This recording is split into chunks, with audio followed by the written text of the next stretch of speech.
Hey friends, welcome back to my channel. So friends, जैसे जैसे shopping होती जा रही थी हम वैसे वैसे एक तरफ अपना सारा सामान रखते जा रहे थे। सारी शॉपिंग होने के बाद से मुझे याद आया कि मुझे भी तो अपने लिए लहंगा लेना है। फिर हम दोबारा चले गए, मैं और मेरे हस्बैंड, उसी दुकान पर जहाँ से प्रिया का लहंगा फाइनल किया था। मैं वेट कर रही थी कि पहले प्रिया अपना लहंगा ले लें, उसके बाद ही मैं अपने लिए कोई लहंगा चूज़ करूँगी। तो सबने मुझसे कहा कि मुझे ही कन्यादान करना है तो मैं अपने लिए एक लहंगा वैसा ले लूँ। तो ये था मेरा लहंगा जो मैंने पहना था। उसके बाद से मैं आपको बता दूँ कि मैंने जो अपनी मेहंदी थी ना, वो मेहंदी से एक दिन पहले लगाई थी। उसका रीज़न ये था कि मुझे जो मेहंदी वाले दिन आने वाले गेस्ट थे उनको देखना था और उनकी सारी व्यवस्था भी करनी थी। जितनी भी लेडीज़ आनी थी उनको भी उसी दिन मेहंदी लगाना था। तो सब लोगों ने मुझसे बोला कि मैं एक दिन पहले लगा लूँ, जिससे कि मुझे उस दिन प्रॉब्लम ना हो। तो ये एक शुरुआत हो गई थी मेहंदी वाले दिन। हमारे यहाँ 3 मंगरा होता है हल्दी का, 3 दिन हल्दी चलती है, हल्की हल्की लगती है। तो वही मैं शुरुआत कर रही थी। प्रिया की जितनी भी रिचुअल्स थी, सारी रिचुअल्स की शुरुआत मैंने ही करी थी सबसे पहले। तो ये प्रिया का हल्दी का शुरुआत हो गया था। 5 लेडीज़ आकर लगवा रही थी। ये वाला जो पैर का डिज़ाइन है मैंने प्रिया को लगवाया था और ये फुल हैंड का था। मेरे को एक वीडियो भी मिला है जो मैं लास्ट में अटैच कर दूँगी आप लोगों को दिखाने के लिए। उसके बाद से कुछ रिचुअल्स थे, उसको करने का टाइम आ गया था। वो करने के बाद से जितने लोगों ने मेहंदी लगाई थी, जिनका फ़ोटोज़ और वीडियो मेरे पास था, वो मैं इसमें अटैच कर रही हूँ। ये मेरी मम्मी ने वीडियो में जो आप देख रहे हैं वो मेरी मम्मी है। ये मेरी छोटी वाली भाभी हैं जिन्होंने मेहंदी के दिन मेहंदी लगवाई थी हमारे मेहंदी वाले से। तो मैं आपको दिखा रही हूँ और मैं इतना ज़्यादा टाइम नहीं लगा पा रही थी क्योंकि उसी दिन हमारे यहाँ पूजा भी था जिसको करना ज़रूरी था। तो हम वो वाली सारी रिचुअल्स कर रहे थे बारी बारी। सब जिनका जिनका मेहंदी लग रहा था वो भी आके यहाँ पर एक बार हवन कर दिया था। ठंड काफ़ी ज़्यादा थी, इसीलिए सब लोगों ने कोशिश किया था कि धूप में बैठ के मेहंदी लगवाएंगे, जिसकी वीडियो मैं नहीं ले पाई थी। उसके बाद आप देख रहे हैं यहाँ पूजा होने के बाद से जो हम लोगों ने रूम ले रखा था वहाँ पे सारी रिचुअल्स के लिए, सारी चीज़ों के लिए, वो हम लोग यहीं पे कर रहे थे। अलग से हम लोगों ने बुक कर रखा था। उसके बाद सारी पूजा वगैरह जब हो गई थी, एक एक करके सारे लोग आ रहे थे यहाँ पर प्रणाम करने।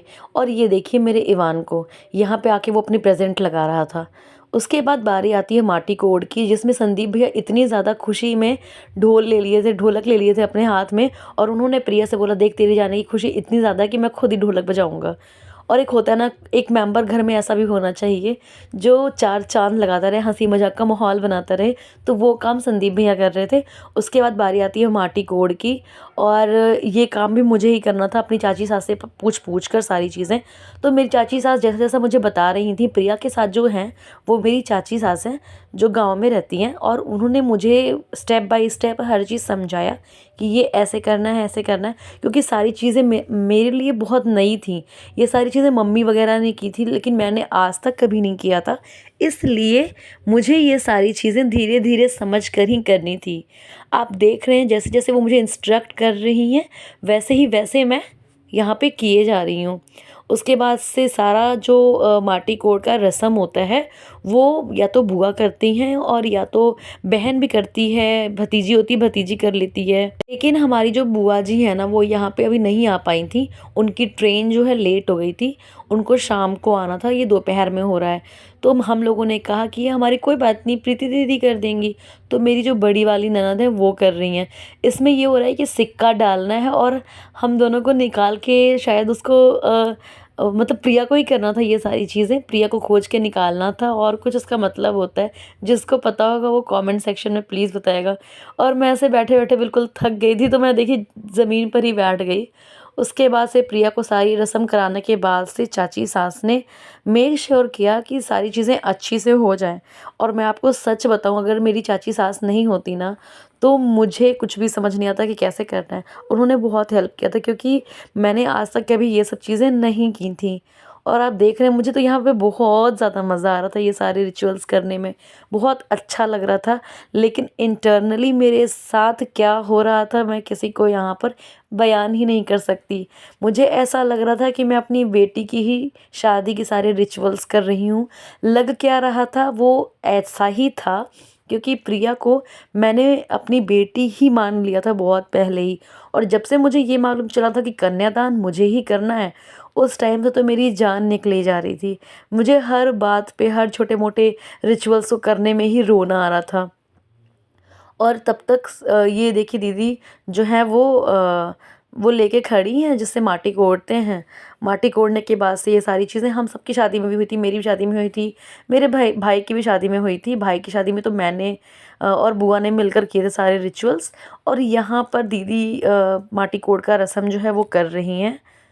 और ये देखिए ये जो रस्म है वो ऑलमोस्ट कंप्लीट ही हो चुका था। ये बहुत ज़्यादा सब यहाँ पे गॉसिप्स कर रहे थे कि अब प्रिया को फाइनली जाना है।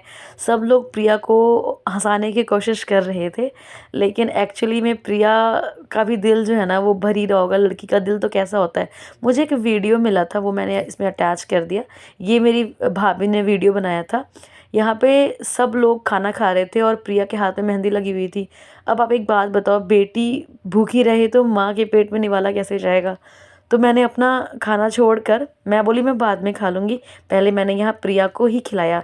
तो ये था मेरा प्यारा सा मेहंदी का